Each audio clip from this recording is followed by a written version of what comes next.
ये है Ant-Man and the wasp की हिंदी एक्सप्लेनेशन और आप देख रहे हैं बिंज वॉच्ड।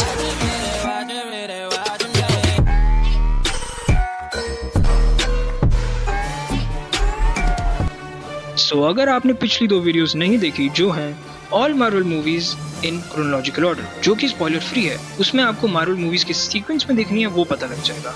और दूसरी video all Marvel movies explained इन हिंदी, जिसमें आपको अभी तक की आई सभी मार्वल मूवीज की कंप्लीट स्टोरी पता लग जाएगी। लिंक आई बटन और डिस्क्रिप्शन में मिल जाएगा। ये कहानी शुरू होती है एक फ्लैशबैक से।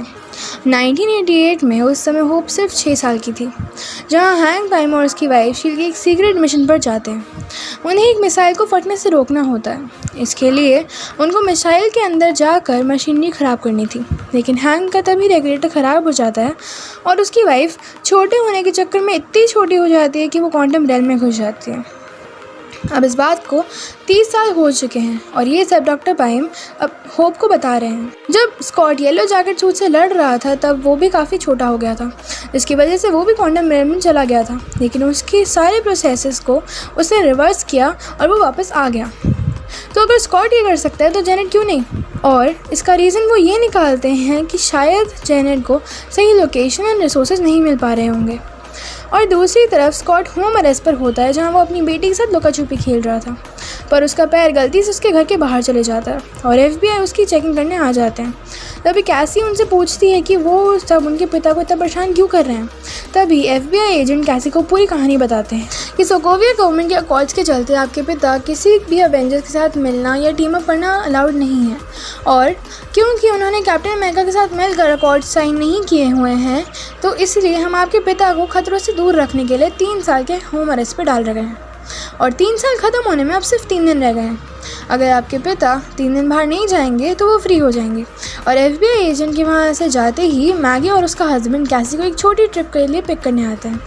और क्योंकि अब वो अकेला था और जैसे कि सिर्फ 3 दिन रह गए थे हाउस अरेस्ट ख़त्म होने में, तो इसलिए वो अपना पूरा एंजॉय करता है, गेम्स खेलता है, गाने गाता है।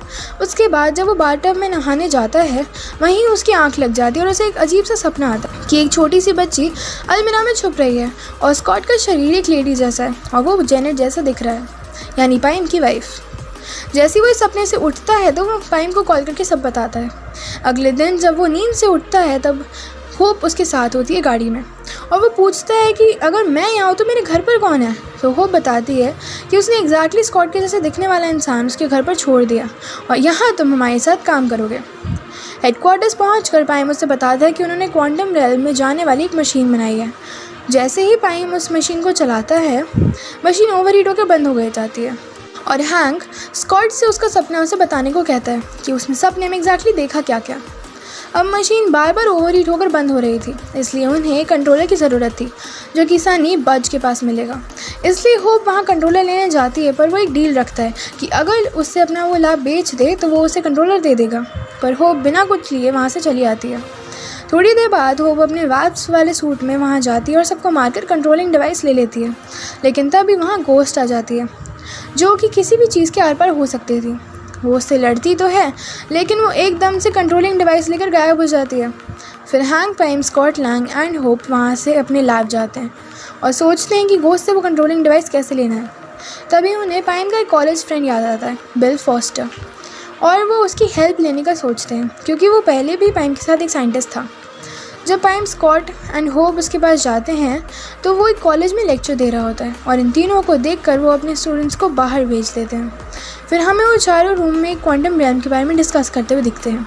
फिर बिल पाइम, होप एंड स्कॉट को एक जगह लेकर आके बांध देता है और तब हमें पता चलता है कि बिल घोस्ट से मिला हुआ है। और जब पाइम एक क्वेश्चन करता है तो बिल उन सबको एक पुराने इंसिडेंट के बारे में बताता है।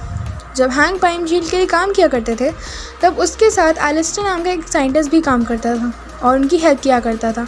लेकिन एक बार हैंक ने एलिस्टर पर उसके आइडियाज़ का चोरी का इल्ज़ाम लगा दिया और शील्ड से निकलवा दिया। उस इंसिडेंट के बाद एलिस्टर के अंदर गुस्सा और नफरत भर गई थी। उसी दिन से उसने भी क्वांटम रेल पर रिसर्च करना शुरू करा और बिल ने उसका साथ दिया। लेकिन एक बार लैब में कुछ रेडिएशंस का पंगा होने की वजह से वहाँ एक ब्लास्ट हो गया था और इस धमाके में रेडिएशंस से बची थी ईवा, जिससे क्वांटम रेल की रेडिएशन के कारण एक बीमारी हो गई थी, मॉलिक्यूलर डिस्क इक्विलिब्रियम। इस डिज़ीज़ में आप कहीं भी किसी भी चीज़ के आर पार हो सकते हो और इस बीमारी में आपको नसें पिघलाने वाला दर्द होता है हर समय, हर दिन। और ये बीमारी क्वांटम रेल में जाकर ही ठीक हो सकती है और इसलिए वो पाइम से वो लैब लेना चाहती थी।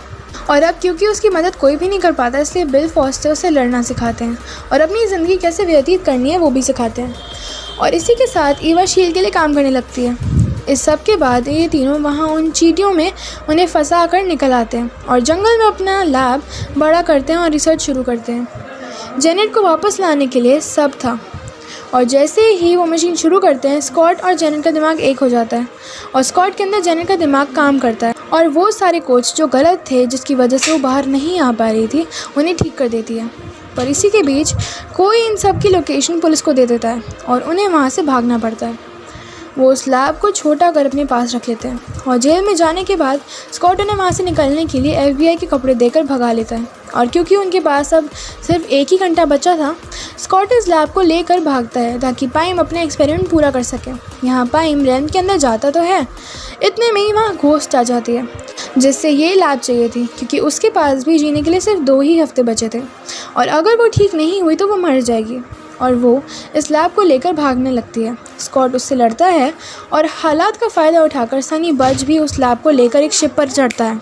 फिर एंटमैन अपना साइज़ छोटे करने की बजाय बड़ा कर लेता है और बज से वो लैब लेकर शोर की तरफ फेंक देता है और होप उसे उसके ओरिजिनल साइज़ में ले आती है। और वहीं पाइम को जेनेट मिल चुकी होती है और वो उससे बाहर ले आता है। और वहीं घोस्ट भी होती है जो उनसे रिक्वेस्ट कर रही थी ताकि उसे भी वो लैब यूज़ करने दी जाए। लेकिन जैसे ही जेनेट अपना हाथ उसके ऊपर रखती है, घोस्ट की वो बीमारी चली जाती है। वहीं पर स्कॉट की 3 साल ख़त्म हो जाते हैं और उसी चक्कर में पुलिस उसके घर जा रही होती है और वो बड़ा सा एंटमैन बनाकर उन्हें इधर उधर घुमा देता है और ख़ुद अपने घर चले जाता है, जिससे पुलिस को अभी भी यही लगता है कि वो स्कॉट अपने घर पर था और वो उसे फ्री कर देते हैं। अब सब अपनी जगह पर सही था। हमें पोस्ट क्रेडिट सीन में दिखाया जाता है कि पिम्प को क्वांटम रेल्म की ट्रैवल करने के लिए कुछ पिम्प पार्टिकल्स चाहिए होते हैं और जब स्कॉट उस मशीन के अंदर जाता है तो उसी समय दुनिया की आधी पॉपुलेशन गायब हो जाती है। और क्योंकि स्कॉट मशीन में था, उसे पता भी नहीं होता कि होप, जेनेट, पाइम धूल में तब्दील हो गए हैं और गायब हो गए हैं और मूवी यही ख़त्म हो जाती है। लेकिन ये वीडियो नहीं, क्योंकि अब मैं आपसे कहूँगी please like, subscribe and share. And with that said, signing off, keep watching, binge watched.